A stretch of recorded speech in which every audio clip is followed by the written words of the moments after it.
지나친 관심은 모자람만 못하다.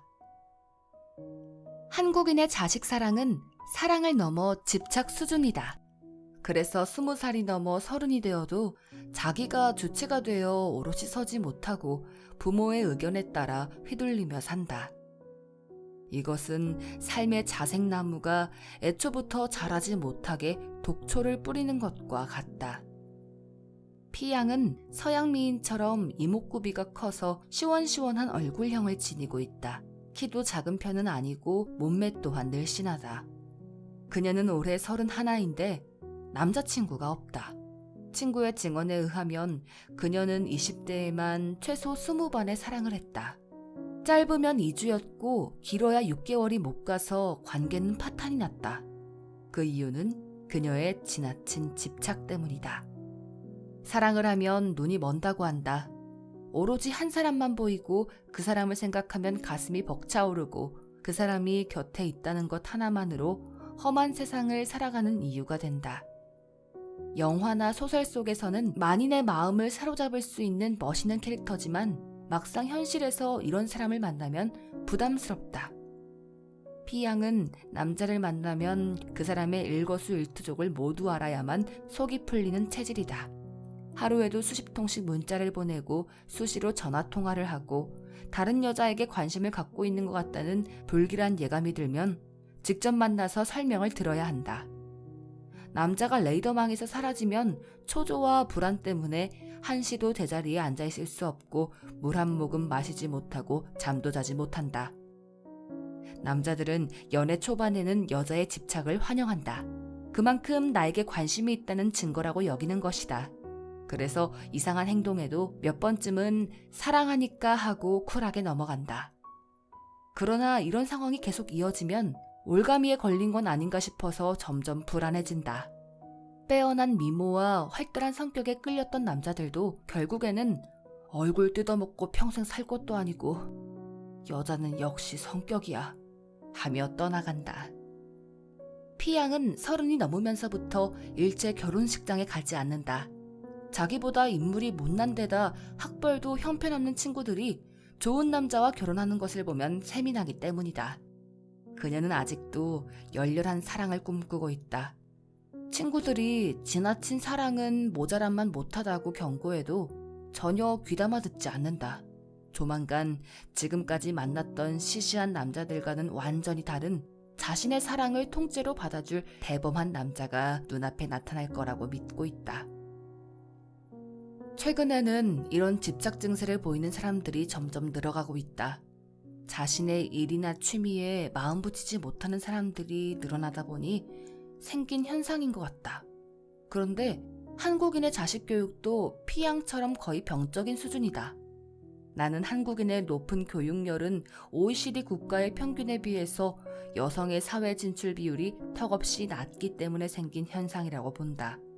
고학력 기혼 여성들이 직업도 없고 마땅한 취미 활동도 없다 보니 가까이 있는 자식에게 과도한 관심과 사랑을 쏟아부으며 시간을 보내게 된다. 부모가 자식 위하는 마음을 어느 누가 탓할 수 있겠는가. 그러나 한국 부모들의 자식 교육은 지나친 감이 있다. 얼마 전에 도서관 자리를 확보하기 위해 자식 대신 부모가 새벽부터 나와서 줄을 선 뒤 대기표를 받아간다는 기사가 실린 적이 있다. 새벽 일찍 도서관을 찾은 학생들과의 형평성에도 문제가 있지만 더 큰 문제는 자식의 앞날이다. 그런 부모 밑에서 자란 아이들이 도대체 무슨 일을 자발적으로 할 수 있단 말인가? 실제로 어떤 면접관은 신입사원 면접을 보기 전에 대기실부터 둘러본다. 부모와 같이 온 지원자가 있는지 확인한 뒤 낮은 점수를 줘서 떨어뜨리기 위해서이다. 부모에게 의존하는 사람은 채용에도 골치 아픈 일이 생긴다. 그런 사원의 경우 스펙은 좋아도 자발적으로 할 수 있는 일이 없는 데다 끝까지 해내려는 열정이나 끈기 또한 찾아볼 수 없다고 한다. 요즘에는 승진시험에서 떨어진 자식을 대신해서 항의하는 부모까지 있다고 하니 심히 걱정스럽다. 제대로 배운 부모라면 이성적으로 판단해서 잘못된 점은 가정에서부터 바로잡아 나가야 한다. 또한 모든 행위를 자식을 위해서라고 합리화해서는 안 된다. 그것은 자식을 위하는 길이 아니라 자식을 위하고 있다는 마음의 위안에 불과하다. 며칠 전에는 환자분이 치료를 받으러 와서는 하소연을 늘어놓았다. 아들 내외가 외출해서 당신이 손수 밥상을 차려 중학교 2학년인 손자와 함께 밥을 먹었다. 식사가 끝난 뒤 손자에게 설거지를 시켰는데 이때 마침 들어온 며느리가 버럭 화를 냈다. 어떻게 키운 자식인데 설거지를 시켜요? 넌 어서 방으로 들어가서 공부나 해. 하며 등을 떠밀더라는 것이었다. 설거지 시킨 게 욕먹을 짓인가요? 며느리가 손자에게 틈만 나면 자기주도 학습을 강조하기에 난 당연히 설거지나 자기 방 청소 같은 것도 자기주도 학습의 일환이라고 생각했죠. 도대체 자기주도 학습이 뭔가요? 혼자 힘으로 수학 문제 풀거나 영어 단어 외우는 건 자기주도 학습이고 자기가 먹은 밥그릇을 설거지하거나 자기 방 청소하기, 자기 운동화 빨기 등은 자기주도 학습이 아니란 말인가요? 나는 그날 밤 귀가해서 저녁을 먹은 뒤 베란다로 나갔다. 내가 보물처럼 아끼는 소중한 난초에 물을 주기 위해서였다. 지인에게 선물 받은 난초인데 아주 귀한 품종이라고 했다. 난초는 정성을 들이는 만큼 잘 자란다고 해서 그동안 자식 키우듯 온갖 정성과 품을 들였다. 나의 마음을 아는지 난초는 올 봄에 지상의 것이라고는 믿기 어려울 만큼 기품 있는 꽃을 피웠다. 기특하기도 하고 사랑스럽기도 해서 더욱 공들여 키웠는데 얼마 전부터 이파리가 시드는가 싶더니 오늘은 아예 허리가 꺾여 있다. 분갈이를 해줘야 하는 게 아닌가 싶어서 조심스럽게 뿌리를 파보았다. 안타깝게도 뿌리가 썩어 있다. 매일 아끼고 쓰다듬으며 사랑하는 마음을 주체할 수 없어서 건강하게 잘 자라주기를 기원하며 물을 주었는데 너무 많이 주었나 보다. 나는 속이 상해서 털썩 주저앉았다. 생명을 잃고 시들어버린 난초를 바라보고 있으니 피양과 함께 낮에 만났던 환자분이 떠올랐다. 지나친 관심은 모자람만 못하다. 내 안에 잠들어 있는 요정을 깨워라. 멀리서 찾지 말자. 가능성은 밖에 있지 않다. 잠자는 숲속의 공주처럼 내 안에 고나게 잠들어 있다. 다가가서 깊은 잠을 깨워라. 입맞춤을 해서 그 요정이 깨어나는 순간 마법처럼 세상의 모든 행운이 나의 것이 되리라. 이 세상 모든 생명들은 저마다 존재 이유가 있다. 내가 태어난 이유를 찾아서 그 일에 몰두할 수 있다면 그보다 행복한 삶은 없다. 하지만 사명감이란 세상을 어느 정도 살아보고 고난을 겪거나 이를 극복해가는 과정에서 형성된다. 사명감을 찾기 전에 일단 가치관을 정립해둬야 한다. 그래야 현란한 것들을 찾아다니는 불나방 같은 삶을 피할 수 있기 때문이다. 세상에는 수없이 많은 성공 비결이 떠돌아다닌다. 그것을 손에 쥐면 성공할 것 같지만 그렇지 않다. 현란하게 빛나는 그런 것들은 레이저 불빛 같은 것이어서 손바닥에 잠시 머물다 사라져버린다. 성공의 비결을 멀리서 찾지 마라. 성공은 밖에 있지 않다. 잠자는 숲속의 공주처럼 내 안에 고나게 잠들어 있다. 다가가서 깊은 잠을 깨워라. 입맞춤을 하는 순간 마법처럼 세상의 모든 행운이 나의 것으로 다가온다. 내가 권하고 싶은 입맞춤은 5가지이다. 첫째, 나 자신을 사랑하라. 사람들은 자기 자신에 대한 애증의 감정을 갖고 있다. 물론 사랑하는 감정이 조금 더 많다. 그러나 성공하려면 그 정도로는 부족하다. 미운 감정을 없애서 모두 사랑하는 감정으로 채워야 한다.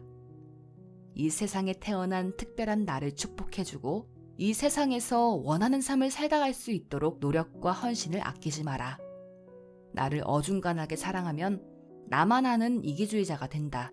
그러나 뼛속 깊이 사랑하게 되면 가족을 내 몸처럼 사랑하게 되고 친구를 내 몸처럼 사랑하게 되고 이웃을 내 몸처럼 사랑하게 되고 이방인도 내 몸처럼 사랑하게 된다. 그들이 소중해져야 내가 소중해지기 때문이다. 또 그들을 존중해야 나 자신이 존중받기 때문이다. 둘째, 내가 행복해질 수 있는 일을 선택하라. 열정을 갖게 되는 데는 여러 가지 계기가 있다. 경쟁심과 같은 외부의 자극으로부터 오기도 하지만 열정이 가장 뜨거운 온도로 오랫동안 타오르려면 내부에서 솟구쳐야만 한다. 직업을 고를 때도 경제적 전망을 보고 선택하진 말아야 한다. 적당히 시류에 맞춰 선택한 사람은 좋아서 하는 사람과 비교했을 때 경쟁력이 없기 때문이다. 비록 경제적 전망은 불투명하다 하더라도 하고 싶은 일을 선택하면 행복해질 뿐만 아니라 성공 가능성도 높아진다. 세상 일이란 예측대로 흘러가지 않는다. 작은 변수에도 완전히 다른 방향으로 흘러가는 게 미래이다. 경제적 전망만을 선택해서 직업을 선택했는데 그릇된 판단이었다면 그 얼마나 불행한가? 행복과 성공은 내가 일을 즐기며 정진할 때 자연스럽게 찾아오는 것이다. 셋째, 나를 믿어라. 나를 불신하면 세상 모두가 적이 되지만 나를 믿으면 세상 모두가 내 편이 된다. 세상은 나를 믿는 만큼 마음을 열어준다. 나에 대한 믿음이 강하면 이루지 못할 것이 없다. 그러나 나를 불신하면 끝없는 나락으로 추락하게 된다. 목표를 세웠으면 나의 능력을 믿고 과연 내가 잘할 수 있을까 의심하지 말고 잘해낼 것이라는 확신을 갖고 최선을 다해야 한다.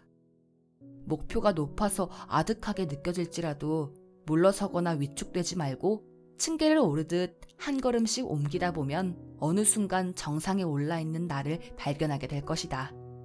넷째, 아낌없이 베풀어라. 도움을 베풀고 받는 것은 날숨과 들숨 같은 것이다. 깊이 숨을 내쉬면 깊이 들이마시게 되고 깊이 들이마시면 깊이 내쉬게 된다. 나의 도움을 필요로 하는 사람이 있다면 이해관계를 떠나서 흔쾌히 도와주어야 한다. 과거에는 덕을 베풀면 후손에게 그 덕이 돌아갔다. 그러나 세상의 속도 또한 빨라져서 요즘은 현생에서 베풀면 현생에서 되돌려받는다. 설령 되돌려받지 못한다 하더라도 아쉬워하지 마라.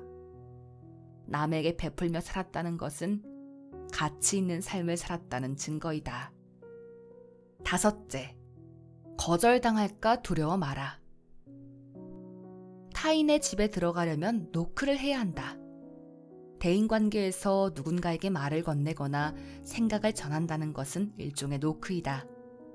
데이트를 신청할 때, 누군가에게 전화로 면담 신청을 할 때, 기획안을 제출할 때, 아쉬운 부탁을 해야 할 때, 거절당할까봐 미리부터 걱정하는데 겁먹을 필요가 없다.